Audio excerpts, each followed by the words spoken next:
हम इस वक्त दिल्ली के जंतर मंतर पर मौजूद हैं। आप देखें कि पिछले 4 दिनों से प्रोटेस्ट चल रहा है काकरोच जनता पार्टी की तरफ से। मांग एक ही है कि धर्मेंद्र प्रधान इस्तीफा दें और जो भी एग्जाम्स हो रहे हैं उनमें गड़बड़ियां होना बंद हो जाएं। हमारे साथ बहुत सारे छात्र यहाँ मौजूद हैं, उनसे बात करने की कोशिश करेंगे, जानने की कोशिश करेंगे वो लोग क्यों आए हैं, उनका मुद्दा क्या है और देश में जो मुद्दा चल रहा है हिंदू मुस्लिम सिख ईसाई या जो नफरत का माहौल है उस पर उनके क्या विचार हैं। देश के छात्रों नौजवानों का विचार सबसे ज्यादा महत्व होता है, उसका इंपॉर्टेंस होता है। क्या नाम है, आप लोग कहाँ से आए हैं? मेरा नाम रतीशा है और मैं द्वारका में रहती हूँ और मेरा कॉलेज नोएडा में है। नोएडा में। इस प्रोटेस्ट में आने का क्या सोचा आपने, क्यों आए इस प्रोटेस्ट में? सबसे पहला रीज़न इस प्रोटेस्ट में आने का है वो बच्चे जिन्होंने सुसाइड करा, इस एजुकेशन सिस्टम के शिकार बने वो। मेरी खुद की बहन भी क्लास 9th में गुजर गई यही नीट का एग्ज़ाम प्रिपेयर करते करते। उसने खुद ही और इस बात को छुपाने के लिए उस टाइम वो एक ब्लू व्हेल नाम का गेम निकला था और उस बात को वहाँ से छुपा दिया। पर इतने करीबी से अपनी बहन को देखा है मैंने और मैंने उसको देखा है नीट के प्रिपरेशन करते हुए। एक 9th क्लास की बच्ची जो अभी तक मतलब उसने दुनिया देखा ही नहीं होगा, उसके ऊपर वो जो एक बोझ था, उसके बाद फिर जो अभी हो रहा है, इतने सारे बच्चे जो सुसाइड कर रहे हैं, वो मुझे ऐसा लगता है वो भी मेरी भाई बहन है और उसी दुख दर्द को लेके फिर मैं यहाँ पे आई हूँ। ये मेरा पहला मुद्दा है यहाँ पे आने का। दूसरा वो है जो आजकल हमारे कॉलेजेस में हर जगह एक पॉलिटिकल कैंपेन चल रहा है, एक पर्टिकुलर पार्टी को लेके एक पॉलिटिकल कैंपेन चल रहा है। हमारे कॉलेजेस में ना कोई यूनियन है, ना कोई नॉन प्रॉफिट कुछ होता है, सब कुछ उन्हीं के हिसाब से चलता है और उन्हीं के कुछ चुनिंदा बच्चों के हिसाब से। तो ये दो मुद्दे हैं जिनकी हाँ, वजह से आप यहाँ आए हैं। हम ये जानना चाहेंगे, जैसे आपकी बहन ने आत्महत्या की, बहुत दुखद घटना है ये, मतलब इसके पीछे रीजन क्या होती है, क्यों लोग आत्महत्या करते हैं, आपको क्या लगता है? आत्महत्या करने के पीछे क्या रीजन होते हैं, किस तरह का प्रेशर होता है? वो प्रेशर शायद कहीं ना कहीं मैंने भी फेस करा है क्योंकि घर घर वाले हमेशा एक ही चीज सोचते हैं कि जो हमारा सोशल स्टैंडिंग है, हाँ हाँ हाँ हाँ। वो जो हमारा सोशल स्टैंडिंग है वो हमारे बच्चे से पता चलेगा। अगर हमारा बच्चा आगे जाएगा सोसाइटी में हम उतने ही ऊंचे स्तर पे खड़े रहेंगे। चॉइस पे नहीं छोड़ते हैं कि बच्चों को क्या पढ़ना है, उसे डॉक्टर के अलावा भी बहुत सारे कोर्स हैं, बहुत सारी चीज़ें हैं वो बनना है। चॉइस पे ना छोड़कर जो पेरेंट्स हैं वो प्रेशर डालते हैं, ये बहुत बड़ा एक रीज़न है। हाँ? बिल्कुल, ये एक बहुत बड़ा रीज़न है। दूसरी चीज़ ये होती है 2 टाइप का बच्चा होता है। एक होता है शरारती बच्चा और एक होता है जो माँ-बाप की हर बात मानता है बचपन से। मेरी बहन वो वाली थी जो बचपन से ही सब मानती थी। मैं उनमें से थी, मैं एक भी बात नहीं मानती थी। तो जब आपके पास वो पर्सनैलिटी होती है कि आप कुछ भी नहीं मानेंगे, आप एक रेबेल हैं, तो आपके पास अपने आप ही एक हिम्मत आ जाती है सब कुछ से लड़ने की, अकेले कॉन्फिडेंस मिल जाता है अपने माँ बाप से लड़ने का। पर जब एक बच्चा अपने माँ बाप की हर बात मानता है, अपने माँ बाप की तारीफ सुनने के लिए, अपने माँ बाप का प्यार लेने के लिए, तब वो बच्चे के पास वो एक पॉइंट आता है, एग्जॉशन पॉइंट आता है, जहाँ पे वो बच्चा अपने लिए खड़ा नहीं हो तो पाता है। आपको क्या लगता है इसके पीछे पेरेंट्स की एक बहुत बड़ी नाकामी है, जो प्रेशर बिल्ड करते हैं जबरदस्ती फोर्स करके कि डॉक्टर ही बनना है या इंजीनियर ही बनना है, चॉइस पे नहीं छोड़ते। एक माँ बाप की तमाम माँ बाप, सिर्फ एक सिंगल आपके माँ बाप की नहीं, ओवरऑल हम पूरे भारत देश के माता पिता जो हैं, उनकी बात कर रहे हैं, क्या एक बहुत बड़ी नाकामी है? मेरे हिसाब से ये सिर्फ हमारे माँ बापों की नाकामी नहीं है, ये हमारे पूरे सरकार समाज की, हमारे सरकार की नाकामी है। जब मैं बड़ी हुई थी तो मैं मतलब छोटी थी तब मैं ये सुनते हुए बड़ी होती थी कि यूनिटी इन डाइवर्सिटी। मैं बड़ी हो रही थी बहुत अच्छी अच्छी और पॉजिटिव चीज़ों को सुनते हुए। पर आज की जनरेशन में आप जब देखोगे इतना मतलब लोग इतना खुल चुके हैं, अपने सबसे बुरी से बुरी गंदे से गंदे थॉट्स को आगे ला रहे हैं। हमारे माँ बाप की गलती है नहीं है क्योंकि अगर मेरे को वो समाज में माहौल ऐसा बन गया है कि माँ बाप वो चीज कि हमारा ये लेवल है, इसी लेवल पे हमारे डॉक्टर बने, हमारे बच्चे डॉक्टर बने तो और नाम होगा। समाज का जो ताना बाना है वो आप बोलना चाह रहे हैं? जी, जैसे अगर कल को मैं बोल दूँ मम्मी मेरे को एक डांसर बनना है, मम्मी मेरे को एक एयर होस्टेस बनना है, मेरे को केबिन क्रू में ज्वाइन करना है, तो जो हमारे पड़ोसी है वो लोग क्या बोलेंगे, घर वाले क्या बोलेंगे, रात रात भर लड़की बाहर रहती है, रात रात भर घूमती है। लड़कियों को तो घर रहना चाहिए, आप टीचर बन जाओ, आप डॉक्टर बन जाओ, तब आपकी समाज में इज्जत है।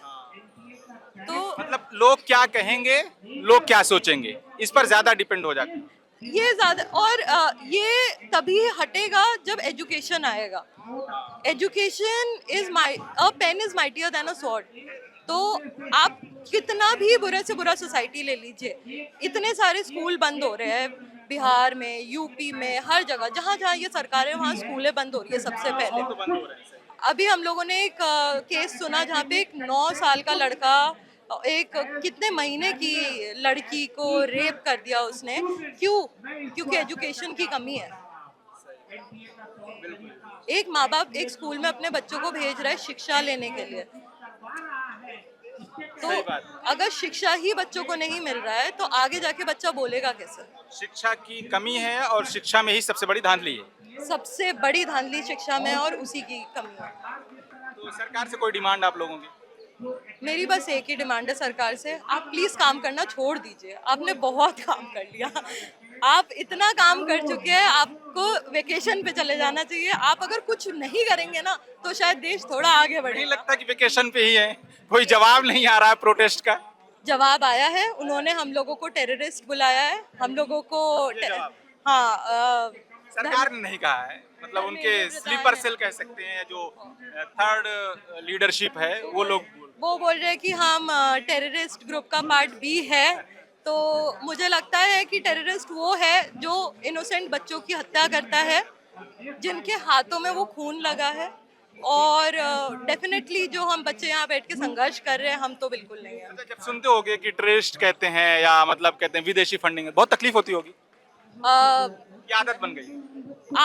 आदत भी बन चुकी है। और अभी कहीं ना कहीं ये लग रहा है कि जैसे हमारे जो पूर्वज थे, जैसे गांधी थे और सब थे, वो पॉलिटिक्स में इस वजह से घुसते थे as a sacrifice. Abdul Kalam, करेंगे तो ये सैक्रिफाइस है हमारी, ये जो पॉलिटिकल वॉइस है ये एक सैक्रिफाइस के थ्रू ही आ रही है। आज हमारे कॉलेज में हम लोगों को इतनी डिफिकल्टी फेस करनी पड़ती है, हमारे माँ बाप के साथ लड़ना पड़ता है, हमारे आसपास के दोस्तों के साथ लड़ना पड़ता है। तो ये एक सैक्रिफाइस है और ये सैक्रिफाइस हम खुशी खुशी देंगे। इसी तरह जब मुस्लिम समाज के लोग आते हैं, कुछ बात होती है तो उनको पाकिस्तानी या टेररिस्ट या बांग्लादेशी कह देते हैं, वो भी ऐसे ही फील करते हैं। तो आपको कुछ लगता है, कुछ कहना चाहिए लोगों को कि जो अदर समाज के लोग हैं ऐसा ना बोलें या हर्ट ना करें, वो भी अपने ही देश के लोग हैं? जब मैं बड़ी हो रही थी और जो मेरा जो एज ग्रुप है, जो हम जेंजी है, आज के टाइम पे ये है कि अगर मेरे बगल में कोई मुसलमान लड़की बैठी होगी या कोई छोटे कास्ट की कोई होगा या कोई बड़े कास्ट का होगा, हमें फर्क नहीं पड़ता, क्योंकि हम लोगों को पता ही नहीं है ये सब कुछ। हम बड़े हुए हैं उस इंडिया में, उस इंडिया में बड़े हुए हैं जहाँ पे जेएनयू में मनमोहन सिंह को काला झंडा दिखा दिया गया था और मनमोहन सिंह ने बोला this is democracy and they can do it. So हम उस समाज में बड़े हुए हैं, तो इस चीज़ का मुझे बहुत गर्व है। तो आज के टाइम पे मुझे वो फर्क नहीं फील होता है और मेरे को लगता है किसी को फर्क पड़ना भी नहीं चाहिए। बहुत अच्छी बात आपने रखी। आपका नाम क्या है, आप कहाँ से हो? लक्ष्मी द्वारका से। आप द्वारका से। क्या कहना चाहोगे? प्रोटेस्ट तो करने आई ही हो, कहना क्या चाहोगे? वही सेम चीजें हो रही है, मतलब कास्ट सिस्टम वगैरह होते रहते हैं। और फिर हिंदू मुसलमान शुरू से मतलब बांग्लादेशी, मतलब यही सारी चीजें। हाँ, और मतलब जैसे मैं खुद कास्ट, मेरे साथ ही खुद ही होता है कास्ट सिस्टम, कॉलेज में ही होता रहता है। कैसे होता है, क्या कहते हैं आप? जैसे मैं कितना भी अच्छा काम क्यों ना कर लूँ, मुझे उतने अच्छे नंबर नहीं मिलेंगे, बस मुझे पास किया जाएगा। क्यों? क्योंकि मैं छोटे कास्ट की हूँ। किस कास्ट से हो आप? मैं चमार से हूँ। तो चमार को मतलब इस देश के नागरिक नहीं मानते या कैसा बिहेव करते हैं, क्यों करते हैं, रीजन क्या होता है? कास्ट की है तो फिर इसके अंदर तो दिमाग नहीं, इसके अंदर नॉलेज नहीं है। इसको बोला गया था हमारे जूरी में कि आपके पास आईक्यू नहीं है हमारे क्लास में बैठने का। किसने बोला था ये हमारे टीचर्स ने बोला। टीचर्स ने बोला था? और फिर वो बोलते हैं कि मतलब इनको तो कुछ काम नहीं आता, मतलब उनके गुण 2-3 चाहिए तो कोई आता है जो अच्छा काम कर सकते हैं। हमको कुछ अपर क्लास के जो लोग हैं, हम कितने भी अच्छे से मेहनत कर ले, हम कितने भी कुछ भी कर ले, न्यूज़पेपर में हमारा काम कभी नहीं आएगा। आप किस कास्ट से? मुझे नहीं पता। मुझे पता ही नहीं है। ये बेहतर, अच्छा है कि पता ही नहीं है, पता ही नहीं होना चाहिए, हाँ? तब कास्टिज्म नहीं होगा। मुझे कास्ट का भी नहीं पता, और ऑनेस्टली अभी जैसे जैसे मैं बड़ी हो रही हूँ, अभी मैं 23 की हूँ, तो अभी मेरे में इतनी तो समझ आ गई है कि मैं बोल सकती हूँ ना मैं हिंदू हूँ, ना मैं मुसलमान हूँ, ना मैं क्रिश्चियन हूँ, ना मैं ईसाई हूँ, ना मैं सिख हूँ। मैं बस एक इंसान हूँ। तो आप इनके साथ जो भेदभाव हो रहा है वो रोकिए थोड़ा, हाँ? हम तो बहुत कोशिश करते हैं, बहुत लड़ाई करते हैं। अच्छा, इसलिए आप साथ में बैठे हैं। हाँ बिल्कुल। भाई आईक्यू क्या बात है, जब हमारे देश का संविधान बाबा साहब भीमराव अम्बेडकर लिख सकते हैं, तो उनका आईक्यू कितना था?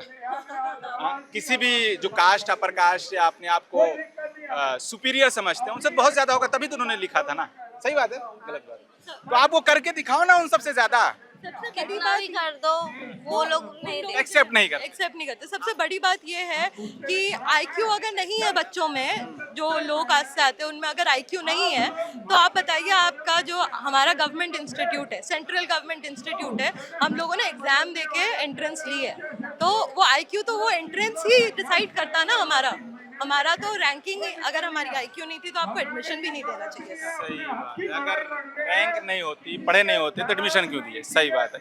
तो बहुत गिल्टी फील होती होगी, मतलब पेन की या आदत पड़ रही है कि हाँ जो कहना है कहने देते हैं?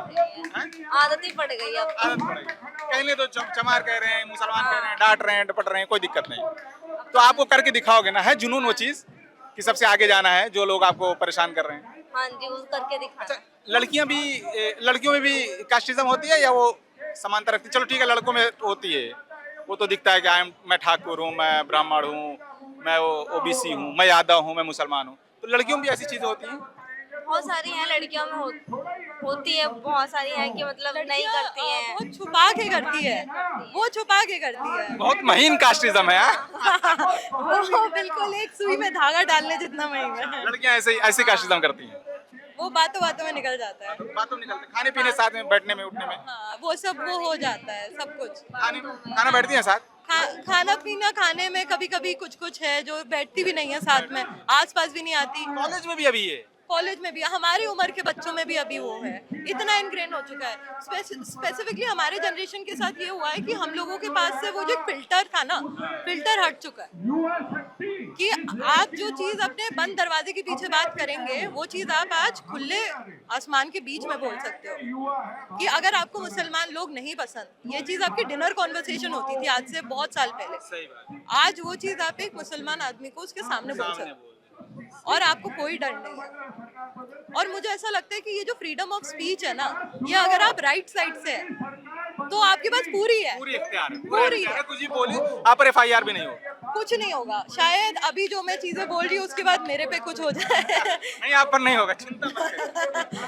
पर और जैसे आप मुस्लिम समाज है, बात करना चाहेंगे, क्योंकि अभी सबसे ज्यादा एक अछूत या सेकंड नंबर के सिटीजन उनको पेश करने की, बनाने की कोशिश हो रही है, जैसे इन्होंने कहा। तो आपको क्या लगता है, क्या सच में वो कमियां हैं मुस्लिम समाज में, या जबरदस्ती सिस्टम प्रशासन मिलकर उनको दबाने की कोशिश कर रहा है? मुझे लगता है ये बढ़िया सवाल है। मोहर्रम का भी टाइम है और मतलब इससे बढ़िया कोई टाइम नहीं हो सकता। आप देखिए हमारे मुस्लिम भाई जाके पानी पिला रहे प्यासे को रोड पे, छबील सेवा कर रहे हैं, शरबत पिला रहे, यहीं पे कर रहे हैं। तो मतलब मैं वही बोलना चाहती हूँ कि जैसे मुझे अपने कास्ट का नहीं पता, मुझे अपने धर्म का नहीं पता, तो मुझे फर्क भी नहीं पड़ता कोई ऐसा है। और मैं चाहती हूँ कि सब लोग यही करें, क्योंकि हम दोनों इंसान हैं, खून सेम है। मेरे को कल को अगर कोई एक्सीडेंट होता है, खून ये देख के मैं नहीं लूंगी कि मेरे मुस्लिम का खून है या किसका है। जो खून मुझे मिलता है मैं वही खून लूंगी। आपकी क्या राय है? कि ये चीजें होनी नहीं चाहिए जो हिंदू मुसलमान होती रहती हैं, क्योंकि बहुत हर कास्ट में हर तरह के लोग हैं। अच्छे बुरे हर तरह के, हर कास्ट में लोग, हर रिलीजन में हैं। तो ये चीजें नहीं होनी चाहिए। अब कोई जरूरी नहीं कि मतलब छोटी कास्ट में ही चोर होगा या मुसलमान है वही चोर होगा। ब्राह्मण भी चोर हो सकते हैं, ठाकुर आदमी भी चोर हो सकते हैं। अभी राम मंदिर में खुद ही चोरी हुई, कौन चोरी किया? कहने को तो मुसलमान चोरी पर नाम निकल के किसका है? हिंदुओं ने चोरी करी है ना। भूल गया, वरना तो सिर्फ चोर तो या मतलब गलत काम करने वाले छोटी कास्ट या मुस्लिम समाज के लोगों को ही कहा जाता है ना। बिल्कुल बिल्कुल। मुझे लगता है कि हमारे जितने भी सेलिब्रिटी है उनको पान मसाला छोड़ के शायद इस चीज़ पे भी थोड़ा ध्यान देना चाहिए। जैसे अमिताभ बच्चन ने अभी अयोध्या में राम मंदिर बनने से पहले ही ज़मीनें सारी खरीद रखी थी, तो गए भी थे। गए भी थे वो बिल्कुल इतना, मतलब तो उनको भी थोड़ी बहुत बात करनी चाहिए, उनको अपनी चुप्पी साधनी चाहिए, मतलब चुप्पी तोड़नी चाहिए। तोड़नी चाहिए बिल्कुल। पहले हमने देखा था जब कांग्रेस थी तो तब शाहरुख खान और हमारे जितने भी बड़े बड़े एक्टर्स थे, Celebrities हैं, सेलिब्रिटीज थे, बात वो करते बात थे, करते issues थे, पर अपनी बात वो राय पॉलिटिकल एक वॉइस था पहले। तो आजकल पता नहीं ऐसा लग रहा है जैसे अमिताभ बच्चन और हमारे सलमान भाई थोड़े ठंडे पड़ गए हैं। मुंह सिल गया है। मुंह सिल गया है उन लोगों का, बस पान मसाला के लिए खुलता है।